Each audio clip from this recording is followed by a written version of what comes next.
नमस्कार, मैं हूं रमन अमगाई और न्यूज इंडिया एक बार फिर हाजिर है अपने ग्राउंड जीरो के हीरोज के साथ। इस खास बुलेटिन में हमारे हीरो बताएंगे हर खबर की जमीनी हकीकत, वो भी ग्राउंड जीरो से। बिल्कुल, हम इस टाइम ग्राउंड जीरो पे मौजूद है और आप देख सकते हैं किस तरीके से जो है सिक्योरिटी फोर्स ने इस इलाकों को मुहसरे में लिया और तलाशी कार्रवाई अभी भी जारी है। मैं आपको बता दूं, यह हुसैनपुरा का इलाका है जहां पे कुछ देर पहले मिलिटेंट और सिक्योरिटी फोर्स के दरमियान एक एनकाउंटर स्टार्ट हो गया। मैं आपको बता दूं, इस एनकाउंटर में 2 से लेकर 3 मिलिटेंट अंदर फंसे हुए हैं और आप देख रहे हैं कि किस तरीके से सिक्योरिटी फोर्सेज ने इस इलाके को कॉर्डन ऑफ करके रखा है और दोनों तरफ से अभी गोलियों का तबादला है वो दोनों तरफ से जारी है। अभी हम ग्राउंड जीरो की तस्वीरें आपको दिखा रहे हैं किस तरीके से जो है एनकाउंटर ये अभी चल रहा है। न्यूज इंडिया के लिए अनंतनाग से मैं शाह जुनैद। तरीके की बर्फबारी वो हो चुकी है, लगातार 4 दिन से जो जम्मू श्रीनगर राष्ट्रीय राजमार्ग है उसको यातायात के लिए बंद किया गया है। अगर श्रीनगर की बात करें, श्रीनगर में कल से ही जो है तेज तरीन बर्फबारी वो देखने को मिली। अभी हमारे साथ कुछ ट्रक ड्राइवर हजरात है, इनसे जानने की कोशिश है कितनी दिक्कतों का सामना इनको करना पड़ा। पाजी, आपका नाम क्या है? प्रीतम सिंह। कितनी दिक्कतों का सामना करना पड़ रहा है? बहुत मुश्किल है, 5-6 दिन हो गए यहाँ फंसे हुए और बहुत बर्फ जो लगातार लग रही है। आज रात से बंद हुआ थोड़ा, पर काम ही नहीं हो रहा। यहाँ तो गाड़ियाँ रुकी हुई हैं, दुकानें भी बंद हैं कि हम राशन ले सकें किसी से। कोई आया आपके पास? कोई नहीं आया, किसी को पता ही नहीं, जैसे कि यहाँ सब मुर्दे पड़े हुए हैं। यानी कि कोई नहीं आया? कोई नहीं आया जी। कितनी दिक्कतों का सामना करना पड़ रहा है? बहुत मुश्किल है सर, बहुत मुश्किल है। बर्फ में बहुत ही मुश्किल हो रही है ना। आप देख सकते हैं कि कितनी सारी दिक्कतों का सामना इन ड्राइवर हजरात को यहाँ पे झेलनी पड़ रही है। एडमिनिस्ट्रेशन की तरफ से यहाँ पे कोई नहीं आया है, ये कहना है ट्रक ड्राइवर का। मैं आपको बता दूं, अभी हम मौजूद है श्रीनगर राष्ट्रीय राजमार्ग पे। अगर मौसमियात की बात करें तो उनका यही कहना है कि 9 तारीख के बाद जो है मौसम में थोड़ी तब्दीली आएगी और थोड़ी थोड़ी धूप खिलने लगेगी और इसके चलते जो है आज भी चौथा दिन है श्रीनगर राष्ट्रीय राजमार्ग को जिसको यातायात के लिए बंद किया गया है। अगर ठंड की बात करें तो आज जुलाई कलां का महीना चल रहा है, इस मौसम में जो है काफी ठंड रहती है और लोगों को चलने फिरने में भी दुश्वारी होती है और ये बर्फ काफी देर तक जमा रहती है। न्यूज इंडिया के लिए अनंतनाग से मैं शाह जुनैद। प्रदेश मौसम विज्ञान केंद्र शिमला ने हिमाचल प्रदेश के पहाड़ी जिलों में भारी बर्फबारी को लेकर अलर्ट जारी किया था, जिसके बाद हिमाचल प्रदेश के पहाड़ी जिलों में जमकर हिमपात भी हुआ है। अभी हम चंबा जिला के पहाड़ी इलाकों में मौजूद हैं और आपको तस्वीरों के माध्यम से दिखाने का प्रयास करूंगा कि चंबा जिला में कितना हिमपात हुआ है। ये तस्वीरें आपको दिखाने के लिए काफ़ी हैं क्योंकि देर रात जमकर बर्फबारी हुई है और बर्फबारी 3 से 4 इंच के आसपास हुई है। हालांकि अभी मौसम थोड़ा खुला है, उसके बावजूद चंबा जिला के 100 ऐसे संपर्क मार्ग हैं जो भारी बर्फबारी के चलते बंद हो चुके हैं और कई ट्रांसफार्मर हैं जो बंद हो गए, जिसके चलते लोगों को अंधेरे में रहने के लिए मजबूर होना पड़ रहा है। अब लोगों ने पीडब्ल्यूडी विभाग और बिजली विभाग से मांग करते हुए कहा है कि जल्द संपर्क मार्गों को खोला जाए। उसके अलावा जो पहाड़ी इलाकों में बिजली के ट्रांसफार्मर बंद हुए हैं उन्हें भी जल्द ठीक करने का प्रयास किया जाए ताकि उन्हें बेहतरीन सुविधाएं मिल सकें। चंबा से न्यूज इंडिया के लिए मंजूर पठान की रिपोर्ट। महाराष्ट्र सरकार ने कोरोना के मामले पर काबू पाने के लिए एक नई गाइडलाइन जारी की है। महाराष्ट्र में कोरोना के प्रकोप को देखते हुए आखिरकार नाइट कर्फ्यू लगा ही दिया गया है। कल रात 12 बजे से यह नियम लागू होंगे। इसके अनुसार नागरिकों को रात 11 बजे से सुबह 5 बजे तक अपने घरों से निकलने की अनुमति नहीं होगी। वहीं किसी भी तरह की इमरजेंसी पर ही लोग अपने घरों से बाहर निकल सकेंगे। जिम, स्पा और स्विमिंग पूल पूरी तरीके से बंद रखे जाएंगे। निजी दफ्तर, होटल, थिएटर, सैलून 50% की क्षमता से ही खुले रहेंगे। मॉल सुबह 10 से रात 8 बजे तक खुले रहेंगे। मैदान, पार्क और पर्यटन स्थल भी पूरी तरीके से बंद रखे जाएंगे। स्कूल, कॉलेज 15 फरवरी तक बंद रखे जाएंगे। वहीं 2 डोज लेने पर ही पब्लिक ट्रांसपोर्ट का इस्तेमाल लोग कर सकेंगे। शादी में 50 लोग और अंतिम संस्कार में 20 लोगों को आने की अनुमति होगी। वहीं आपको यह भी बता दें, खेल के मैदान, गार्डन, टूरिस्ट प्लेस बंद रखे जा रहे हैं। स्कूल और कॉलेज 15 फरवरी तक बंद रखे जाएंगे। वहीं 2 डोज लेने पर ही पब्लिक ट्रांसपोर्ट का लोग इस्तेमाल कर सकेंगे। शादी में 50 लोग और अंतिम संस्कार में 20 लोग ही उपस्थित रह सकेंगे। खेल के मैदान, गार्डन और टूरिस्ट प्लेस भी बंद रखे जा रहे हैं। सोशल पॉलिटिकल कार्यक्रम में 50 लोगों को ही आने की अनुमति होगी। सभी डोमेस्टिक यात्रियों के लिए 72 घंटों की RT-PCR की रिपोर्ट निगेटिव राज्य में आने से पहले देना होगा। महाराष्ट्र के मुख्यमंत्री उद्धव ठाकरे ने ये साफ साफ कहा कहा है कि चंद मुट्ठी भर लोग जो मास्क नहीं लगाते हैं, जिसकी वजह से ये वायरस फैलने का खतरा बढ़ रहा है, ऐसे लोगों पर जो है कड़ी कार्रवाई सरकार द्वारा की जाएगी। अगर आज भी हमने इस बात पर ध्यान नहीं दिया तो जल्द ही बड़े परिणाम हमें भुगतने होंगे। वीडियो जर्नलिस्ट बबलू के साथ प्रेमलता मौर्य, न्यूज इंडिया, मुंबई। 2022 के चुनाव के लिए जो तिथियां हैं वो घोषित हो चुकी हैं। तमाम जो रैलियां हैं वो अब फिलहाल उन पर रोक लगाई गई है 15 जनवरी तक। उसके बाद समीक्षा की जाएगी। हमारे साथ हैं कांग्रेस पार्टी के प्रवक्ता पंकज जी। सर, किस तरह से अगर डिजिटल प्लेटफॉर्म पे चुनाव होगा तो क्या तैयारी है कांग्रेस की? नहीं, कांग्रेस की तैयारी जो डिजिटल प्रोग्राम पे पूरी तरह है, लेकिन अब ये चुनाव आयोग को भी देखना है। सबसे बड़ा जो खतरा इस डिजिटल युग में है वो पेड न्यूज का है और भारतीय जनता पार्टी इसमें बहुत माहिर है। अब चुनाव आयोग को देखना है कि सारे राजनीतिक दलों को या जो भी चुनाव लड़ने वाले लोग हों उनको बराबर अपनी बात कहने का साधन मिलना चाहिए, संसाधन मिलना चाहिए। ये चुनाव आयोग की अब जिम्मेदारी है कि वो कैसे जनता तक अपनी बात पहुंचाए, ये तय करना है। और बाकी पार्टी की पूरी तैयारी है। पूरी तरह से हम डिजिटल मीडिया के माध्यम से जनता से अपनी बात कहेंगे और ये प्रयास करेंगे कि जो कोरोना रूपी महामारी है इसमें कम से कम खतरे को देखते हुए प्रचार किया जाए, जिससे हमारा कार्यकर्ता और देश और प्रदेश का वासी सुरक्षित रहे। तो कांग्रेस ने एक डिजिटल मीडिया की टीम भी बनाई है, सोशल प्लेटफॉर्म पे भी उतरने के लिए एक टीम तैयार की गई है। तो वो किस तरह से काम करेगी 2022 के चुनाव में? कितने लोग हैं उसमें? नहीं, देखिए, पहले से जो ये 2-3 साल से कोरोना का कलिकाल चल रहा है तो निश्चित रूप से इस युग में सोशल मीडिया और डिजिटल मीडिया का जो विस्तारीकरण हुआ है बहुत ज़्यादा हुआ है। उसके माध्यम से हमारी टीमें तैयार हैं विधानसभा स्तर पर। वो विधानसभा स्तर पर जो भी पार्टी ने किया है नौजवानों, महिलाओं के लिए जो भी हमारे नारे हैं, लड़की हूँ मैं लड़ सकती हूँ, इसके माध्यम से जो भी जनता के बीच में हम अपनी बात पहुँचाएंगे कि किस तरह इन 34-35 सालों में इन मिलजुली सरकारों ने आज इनसे मिलकर कल उनसे मिलकर प्रदेश को लूटा है। फिर वो स्वर्णिम युग जो 32 साल पहले कांग्रेस के शासनकाल में था वो वापस आना चाहिए और जनता भी परिवर्तन का। तो ये थे हमारे साथ पंकज जी, जिनका कहना है कि डिजिटल प्लेटफॉर्म पे कांग्रेस पूरी तरह से तैयार है 2022 के चुनाव के लिए। कैमरामैन सुंदरम के साथ नीरज मिश्रा, न्यूज इंडिया, लखनऊ। देश की राजधानी दिल्ली में कोरोना लगातार बढ़ता जा रहा है। ओमिक्रॉन का खतरा भी लगातार बढ़ रहा है।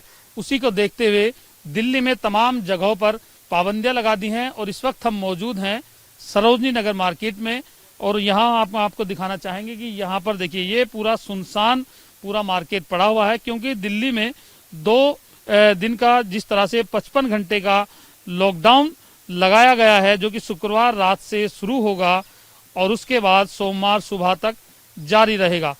ये सरोजनी नगर मार्केट दिल्ली की, और यहाँ अगर नॉर्मल दिन की बात करें तो यहाँ पर पैर रखने की जगह नहीं रहती थी, लेकिन ये क्योंकि कोरोना जिस तरह से बढ़ रहा है, ओमिक्रॉन का खतरा जिस तरह से बढ़ रहा है, उसको देखते हुए पूरी तरह से दिल्ली में तमाम जो मार्केट हैं, तमाम जो मॉल मल्टीप्लेक्स हैं, सबको बंद कर दिया गया है और 55 घंटे का जो लॉकडाउन है उसको ध्यान में रखते हुए ये जो मार्केट है पूरी तरह से बंद है। यहाँ पर किसी भी तरह का जो दुकानें हैं वो नहीं खुल रही हैं। हालांकि आवश्यक सेवाओं की जो दुकानें हैं जैसे दूध, फल और राशन की दुकानें खुली रहेंगी, मेडिकल स्टोर खुले रहेंगे, लेकिन उसके बावजूद तमाम जो सेवाएं हैं वो बंद रहेंगी। वीडियो जर्नलिस्ट आकाश के साथ संजीव कुमार, न्यूज इंडिया, दिल्ली। उत्तर प्रदेश में आचार संहिता की घोषणा होते ही लखीमपुर खीरी का प्रशासन भी अलर्ट मोड पर है।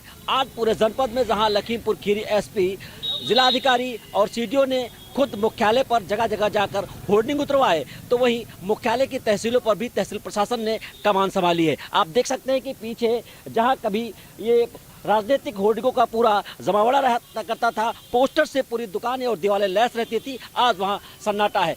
लेकिन इसके बावजूद भी विभिन्न राजनीतिक दलों के लोग आंख मिचौली खेलने से बाज नहीं आ रहे हैं। बात अगर आज लखीमपुर खीरी के निघासन विधानसभा की जाए तो वहां पर समाजवादी पार्टी के संभावित प्रत्याशी आरएस कुशवाहा एक जनसभा को संबोधित करते नजर आए। हालांकि सूचना पर पुलिस प्रशासन ने मौके पर पहुंचकर उनके उस कार्यक्रम, उस आयोजन को रुकवाया और तत्काल वहां से उस जनसभा को स्थगित किया गया है। हालांकि थानाध्यक्ष ने बातचीत करने पर बताया कि पूरे मामले का वीडियो बनवाया गया है और जल्द ही आचार संहिता के नियमों के तहत कार्रवाई भी कराई जाएगी। लेकिन सोचने वाली बात यह है कि जब शासन प्रशासन आचार संहिता लागू होने के बाद भी लोगों के बीच में जाकर उसकी गाइड को लाइन को पालन करने के लिए निर्देशित कर रहा है, तो उसके बाद भी ये प्रत्याशी इस तरीके की हरकतों से बाज क्यों नहीं आ रहे हैं। अब देखना ये होगा कि लखीमपुर खीरी में पहला ये आचार संहिता उल्लंघन का मामला प्रकाश में आया है, इस पर प्रशासन कब और कितनी कार्रवाई करता है। गोपाल गिरी, न्यूज इंडिया, लखीमपुर खीरी। उत्तराखंड में लगातार ही कोरोना के मामले बढ़ रहे हैं, जिसको लेकर सरकार भी लगातार चिंतित है। हालांकि धर्मनगरी हरिद्वार की बात की जाए तो यहाँ भी सैकड़ों मामले रोजाना सामने आ रहे हैं। कोरोना के बढ़ते मामलों को देखते हुए स्वास्थ्य विभाग जहां एक और जांच कर रहा है, तो वहीं पुलिस प्रशासन लोगों को जागरूक कर रहा है कि आप मास्क लगाकर रखें। हम इस वक्त हर की पौड़ी पर मौजूद हैं। आप देख सकते हैं कि किस तरह से लोग लापरवाही करते दिखाई दे रहे हैं। मास्क नहीं लगाया है क्योंकि थोड़ी सी लापरवाही आपकी जिंदगी पर भारी पड़ सकती है। हालांकि कुछ लोगों ने मास्क लगाया है तो कुछ लोग लापरवाही करते दिखाई दे रहे हैं। साफ कहा जा सकता है कि अगर यही हाल रहा तो पहले जैसे हालात एक बार फिर हो जाएंगे। कुछ लोग हमारे साथ हैं, इनसे बात करेंगे। जी, क्या नाम है आपका? रमेश। मास्क क्यों नहीं लगाया आपने? मास्क लगे हुआ है, ये अभी खोला था। क्या कारण है? मजबूरी है लगाना या लगाना नहीं चाहते? नहीं लगाया था, अभी जस्ट खोला था। आपको पता है आप इस जगह है, यहाँ पे काफी वायरस का भी डर है, कोरोना का डर है, क्या कहेंगे? हाँ सही सही है, कोरोना का तो बहुत सारा डर है, लगाना जरूरी है। लगाया खतरा, आपको खतरा है, लगाना जरूरी है। कुछ लोगों ने मास्क लगाया है तो कुछ लोग लापरवाही करते नजर आ रहे हैं। हर की पौड़ी वो स्थान है जहाँ देश के कोने कोने से यहाँ श्रद्धालु आते हैं और आस्था की डुबकी लगाते हैं। लेकिन हम अपने दर्शकों को भी यही कहेंगे कि आपको मास्क लगाना बेहद जरूरी है, क्योंकि खतरा अभी टला नहीं है। अपने सहयोगी परवेश राय के साथ मैं संजय पुंडीर, न्यूज इंडिया, हरिद्वार। मौसम में बेहतरी आने के बाद जम्मू कश्मीर के लोगों ने एक बार फिर राहत की सांस ली। आपको बता दें कि 2 दिन पहले हुई भीषण बर्फबारी ने यहाँ का निज़ाम जो है वो सारा ठप होके रह गया था। हालांकि आपको बता दें कि बालाई इलाकों के साथ साथ ज़मीनी इलाके भी इसकी लपेट में आ चुके हैं। ज़मीनी इलाकों में जो है लगभग कम से कम 3 फीट बर्फ़ एक्यूमुलेट की जा चुकी है और बालाई इलाकों में कम से कम 5.5 फीट जो है बर्फ़ एक्यूमुलेट की जा चुकी है, जिसके वजह से यहाँ का जो निज़ाम था वो ठप होकर रह गया। हालांकि हवाई यातायात के साथ ज़मीनी ट्रैफिक भी सस्पेंड कर दिया गया था और मौसम में बेहतरी आने के बाद जो है आज इंटरनेशनल एयरपोर्ट श्रीनगर से उड़ान भरी गई। हालांकि राष्ट्रीय राजमार्ग जम्मू श्रीनगर हाईवे अभी भी बंद पड़ा हुआ है, क्योंकि वहां पे बहुत ज़्यादा लैंडस्लाइडिंग हो चुकी है कई जगहों पे। महकमे मौसमियात की पेशनगोई के मुताबिक दूसरा जो स्नोफॉल है वो 16 जनवरी से स्टार्ट हो रहा है। और आपको बता दें कि आज चले कलाम के दिन है और इस ज़मन में लोग जो है बहुत ज़्यादा मुतासर हो रहे हैं, क्योंकि बिजली जो है गायब है और नलके जो है उनमें पानी कहीं दिखाई नहीं दे रहा है।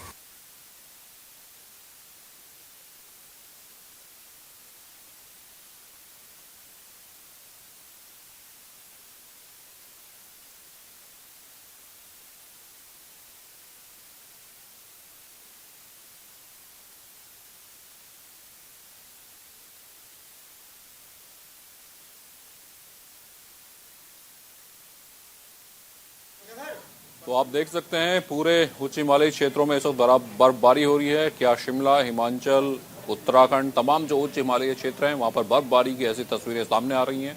मैदानी इलाकों में लगातार बारिश हो रही है।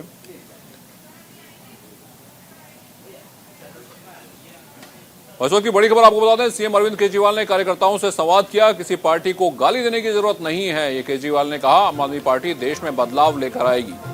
केजरीवाल ने कहा, अच्छी पढ़ाई, बेहतर स्वास्थ्य, सभी नागरिकों का हक सोशल मीडिया के माध्यम से हमें घर घर पहुंचाना है। यूपी में हमें सभी का दिल जीतना है, ये अरविंद केजरीवाल ने कहा। हमने ईमानदारी से सरकार चलाकर दिखाई है। तो केजरीवाल ने अपने कार्यकर्ताओं से संवाद किया और कहा कि सोशल मीडिया के माध्यम से हमें घर घर पहुंचना है। इस चुनाव के जरिए आपका मकसद एक पार्टी बदल के दूसरी पार्टी सत्ता में लाना नहीं है, बल्कि आपका मकसद है भ्रष्ट व्यवस्था को उखाड़ के एक ईमानदार व्यवस्था लागू करना।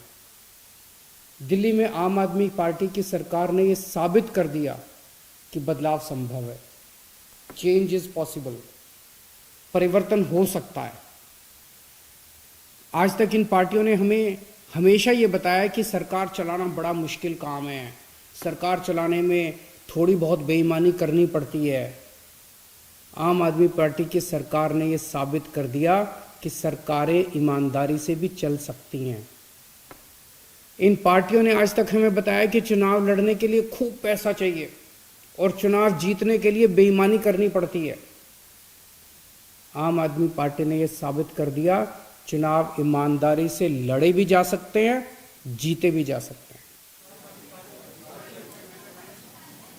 और इस वक्त की बड़ी खबर आ रही है राजस्थान से। राजस्थान में कोरोना की नई गाइडलाइन जारी, वीकेंड कर्फ्यू लगाने का फैसला लिया गया। बढ़ते कोरोना के चलते लिया गया ये फैसला। शनिवार रात 11 बजे से सुबह 5 बजे तक रहेगा कर्फ्यू। वीकेंड कर्फ्यू लगाने का फैसला लिया गया। बढ़ते कोरोना के चलते ये फैसला लिया गया। तो राजस्थान में भी शनिवार रात 11 बजे से सुबह 5 बजे तक कर्फ्यू लगाया गया है। तो राजस्थान में कोरोना की नई गाइडलाइन जारी की गई है। लगातार बढ़ते कोरोना के मामलों को देखते हुए वीकेंड पर कर्फ्यू लगाने का फैसला लिया गया है। बढ़ते कोरोना के चलते ये फैसला लिया गया। शनिवार रात 11 बजे से सुबह 5 बजे तक कर्फ्यू लगेगा राजस्थान में। तो अब दिल्ली के बाद राजस्थान भी वीकेंड लॉकडाउन की दिशा में आगे बढ़ा। शनिवार 11 से सुबह सोमवार 5 बजे तक ये कर्फ्यू रहेगा। बढ़ते कोरोना के चलते ये फैसला लिया गया। शनिवार रात 11 बजे से सुबह 5 बजे तक। और असम के मुख्यमंत्री हिमंत बिस्वा शर्मा अपनी हिंदूवादी छवि के लिए आए दिन सुर्खियां बटोरते रहते हैं। हाल ही में उन्होंने तेलंगाना के वारंगल में कहा, जिस तरह से अनुच्छेद 370 को खत्म किया गया, राम मंदिर का निर्माण शुरू हुआ, वैसे ही वो दिन दूर नहीं जब निजाम और ओवैसी का नामो निशान मिटा दिया जाएगा। वह दिन अब दूर नहीं। उन्होंने कहा, भारत अब जाग चुका है। साथ ही उन्होंने ये भी कहा कि भारत का इतिहास कहता है कि बाबर, औरंगजेब और निजाम ज्यादा दिन नहीं जी सकते। मुझे यकीन है कि निजाम की विरासत पूरी तरह से खत्म हो जाएगी और भारतीय सभ्यता पर आधारित एक नई संस्कृति का उदय होगा। जैसे आर्टिकल 370 खत्म हो गया, जैसे राम मंदिर बनना काम शुरू हो गया, यहाँ में भी निजाम का नाम और निशान मिट जाएगा, ओवैसी का नाम और निशान मिट जाएगा। वो दिन ज्यादा देर नहीं है, इसलिए भारत अभी जाग उठा है। भारत कोई सूडो सेकुलरिस्ट या भारत जो कम्युनल पॉलिटिक्स करता है, वो लोग उनको और मानेगा नहीं। जैसे उत्तर प्रदेश की राजनीति से जुड़ी हर खबर आप न्यूज इंडिया पर लगातार देख रहे हैं। और शिवपाल यादव से हमारे सहयोगी ने बात की और समझी यूपी की सियासी गुणाभाग क्या है।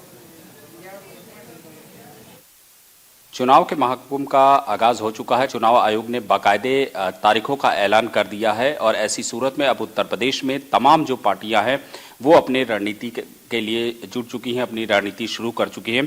हमारे साथ इस समय बात करने के लिए पीएसपीएल के राष्ट्रीय अध्यक्ष शिवपाल सिंह यादव जी हैं। पहले तो आपको बहुत बधाई इस शुभारंभ के लिए। 2022 चुनाव के आगाज के लिए एक नेता के लिए बहुत बड़ी चीज होती है। देखिए, अब शुरुआत हो गई है, अब आचार संहिता लागू हो चुकी है, चुनाव की घोषणा हो चुकी है, तारीखें आ चुकी हैं। अब चुनाव में तो जाना ही है। अब जो नई व्यवस्था जो कल शुरू की गई है, अभी तो उसे गाइडलाइन आएगी, पढ़ेंगे, फिर जानकारी उसमें पूरी की पूरी होगी। लेकिन छोटी छोटी पार्टियों के सामने बड़ी दिक्कत है, मुश्किल है, बहुत मुश्किल होगी। अब ये जो डिजिटल से चुनाव होंगे और ये सब चीज़ें हैं, तो प्रचार प्रसार में भी दिक्कत होगी। वार रूम नहीं है, बहुत सी दिक्कतें हैं, आर्थिक है दिक्कतें होंगी, उनके कार्यालय नहीं, उनके पास टीम नहीं है, तो ये सब दिक्कत का सामना करना पड़ेगा और आगे चल कर के चुनाव परिणाम पर भी असर जरूर आएगा इसका। तो ये जल्दबाजी में जो किया गया है, लेकिन चुनाव आयोग का ये कहना है कि चूंकि कोविड प्रोटोकॉल्स का पालन करना है, कोविड में जिस तरह से पश्चिम बंगाल में आपने देखा कि 2 चरणों के चुनाव हो गए, उसके बाद जब चुनाव हुए तो उसके बाद कुछ चुनाव आयोग पे आरोप लगे। अब इस समय कोविड की महामारी, ऐसे में जनता का ख्याल रखना, जनता को दूर पब्लिक से जो है संक्रमण को न फैले ज़्यादा, क्योंकि रैलियों में जिस तरह की भीड़ आती है, लोग मिलते हैं एक दूसरे से, लाखों की भीड़ आती है, ऐसे में इसको बढ़ने का खतरा है। इसी को मद्देनजर चुनाव आयोग ने तो ये देखिए, हालांकि 15 तक दिया है कि 15 के बाद 15 जनवरी के बाद एक बार फिर से जो है चुनाव आयोग इस पर रिव्यू करेगा और उसके बाद आगे की। देखिए फिर तो इनको जब बंगाल का चुनाव हुआ था उसके बाद तो बाद में ही फैसला कर लेना चाहिए था, उसके बाद निर्देश होना जाना चाहिए था। तो कम से कम अभी तक तैयारी तो कर लेते हैं। अब तो चुनाव की घोषणा हो चुकी है, आचार संहिता लग चुकी है, अब तो 10 दिन बाद चुनाव की प्रक्रिया शुरू हो जाएगी, तो अब तो समय नहीं बचा है। तो छोटी छोटी पार्टियों के सामने तो बहुत ही दिक्कत आ पड़ी है। तो इससे तो देखिए परिणाम पर जब असर पड़ेगा तो फिर निष्पक्षता कहाँ रही है।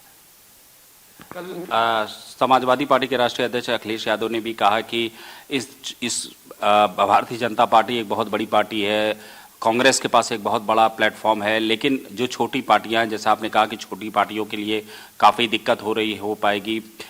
इसके अलावा जो ओम प्रकाश राजभर ने भी कहा कि हम लोग के पास इस तरह का कोई प्लेटफॉर्म नहीं कि हम डिजिटल की तरीके से या पब्लिक में चला जाए। लेकिन आपको नहीं लगता, आप 40 साल से ज़्यादा की राजनीति होगी, 4 दशक से ज़्यादा है, बहुत बड़ा आपने है, आपके लिए पहली बार ऐसा हो रहा है, इस तरह के चुनाव जो है महामारी के उसमें हो रहे हैं, कि नए तरीके का आप लोगों को अनुभव होगा? हाँ सही, अब तो सीखना पड़ेगा।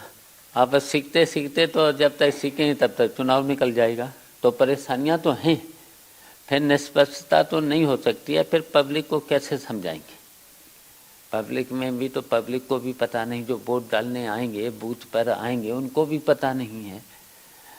तो देखिए ये तो कम से कम 1 साल पहले बता देना चाहिए था चुनाव आयोग को, 1 साल पहले बता देना चाहिए था। ये बहुत बड़ा वो होता है कि जब आप हर कार्यकर्ता अपने नेता को देखना चाहता है, नेता जब हेलीकॉप्टर लैंड कराता है या जनता के बीच में जाता है, लेकिन आप लगातार आपने जो है एक रैली अपनी यात्रा निकाली थी बस के माध्यम से, लोगों से आप जुड़े, लोगों से, और लगातार बराबर बने हुए हैं।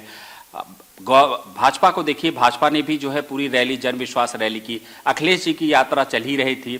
आपको नहीं लगता कि मायावती ने अभी बोहनी भी नहीं की थी? देखिए ये तो देखो, ये सही है कि हमने भी तो अपनी रथ यात्रा निकाली और करीब करीब बहुत से जिलों में गए भी हैं, जनता से मिले भी हैं, लेकिन बहुत से लोग तो, बहुत से प्रत्याशियों को तो कोई जान भी नहीं पाएगा, शकल भी नहीं देख पाएगा, और चुनाव तब तक आ जाएगा। तो उनको फिर जनता के सामने न जनता जानेगी न प्रत्याशी को जानेंगे, तो कैसे इस तरीके से पॉलिटिकल सवाल की आएंगे।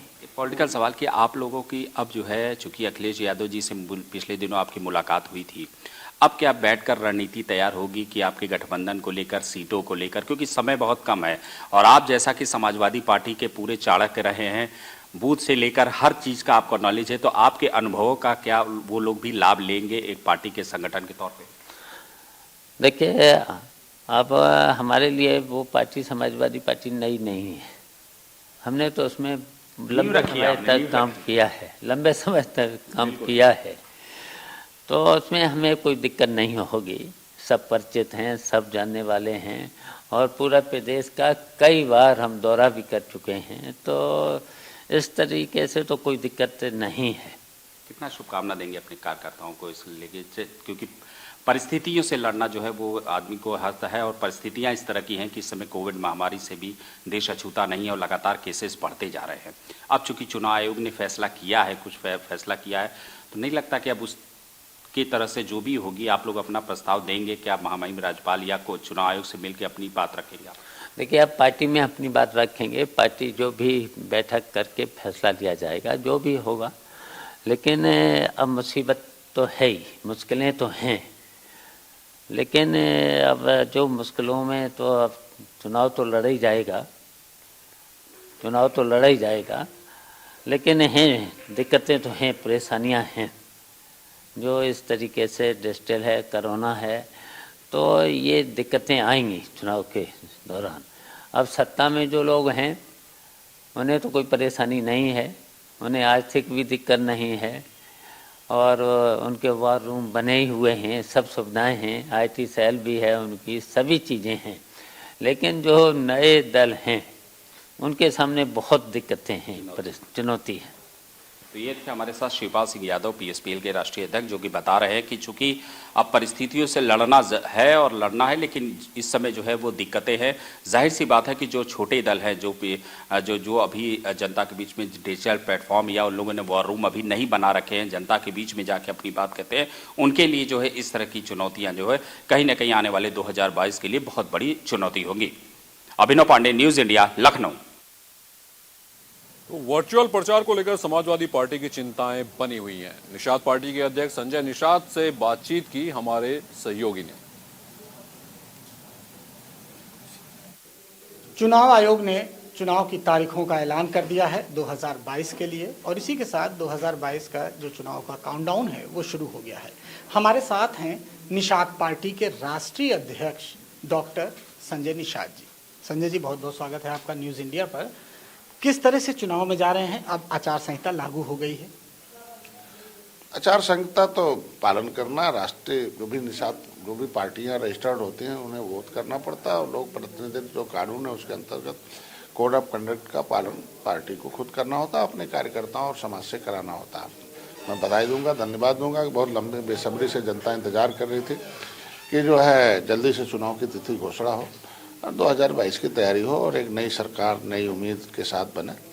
और हमारे लोग तो और आसमानित थे कि पहली बार है जो भारतीय जनता पार्टी के साथ मिलकर चुनाव लड़ रहे हैं, और 2017 में एक बहुत जोश खरोश के साथ हमारे लोग चुनाव लड़े थे, पहली बार में एक विधायक बनाया था, और कम से कम इस बार 2 दर्जन विधायक बनाने की हमारे लोग तैयारी में हैं। तो ऐसी परिस्थिति चुनाव आयोग ने कल घोषणा कर दी, उसे मैं चाहता हूँ कि धन्यवाद देता हूँ, जल्दी से उन्होंने जो घोषणा किया है उसे स्वागत करता हूँ। अच्छा, भारतीय जनता पार्टी के साथ आपका गठबंधन है, कितनी सीटों पर आप चुनाव लड़ने जा रहे हैं 2022 में? मैंने बताया ना कि उन्हें हम 25 सीटों का मैंने आंकड़ा दे दिया, आंकड़ा हमारी तैयारी है, और 2-4-5 कम सीटें मिलेंगी। निश्चित रूप से बातचीत हो चुकी है, 2-4 दिन में सीटों का घोषणा हो जाएगा कहाँ हमारे लड़ेंगे। हमारे कार्यकर्ता पहले से तैयारी है, हम तो पूरे 160 सीटें निषाद बाहुल हैं जहाँ हमारे लोग वर्क हैं, लेकिन जहाँ जहाँ लड़ना हमारे लोग तैयारी कर रहे हैं, और जल्दी से उसकी औपचारिक घोषणा भी हो जाएगा। अच्छा डॉक्टर साहब, एक बहुत महत्वपूर्ण चीज़ है कि इस बार चुनाव आयोग ने कहा है कि वो डोर टू डोर कैंपेनिंग पे ज़्यादा ध्यान दें, इसके अलावा जो पार्टियां हैं वो डिजिटल माध्यम से प्रचार ज़्यादा करें। आपकी पार्टी इस पे कितना तैयारी कर चुकी है, या कितनी मुश्किल होगी इसको लेकर? क्योंकि अभी तक आप लोग जनता के बीच में जाते थे, रैलियाँ करते थे, तो अब कितनी मुश्किल होगी डिजिटल माध्यम से? क्या तैयारी पूरी है? कहते collection the information, the development of the knowledge, the development of the knowledge the decide the wrong and right. अब तक क्या होता था कि कभी चुनावी रैली में पकड़ के लोग आए, बैठा दिया, भाषण दिया, 10 लोगों ने कुछ जो पढ़ा दिया, माइंड वॉश कर दिया, इनके प्रति गुस्सा लगा दिया, उनके प्रति गुस्सा लगा दिया, अपने कुछ लालच दे दिया, गुमराह कर दिया, उससे आदमी जो है वोटर जो है। आज डिजिटल का मतलब होता है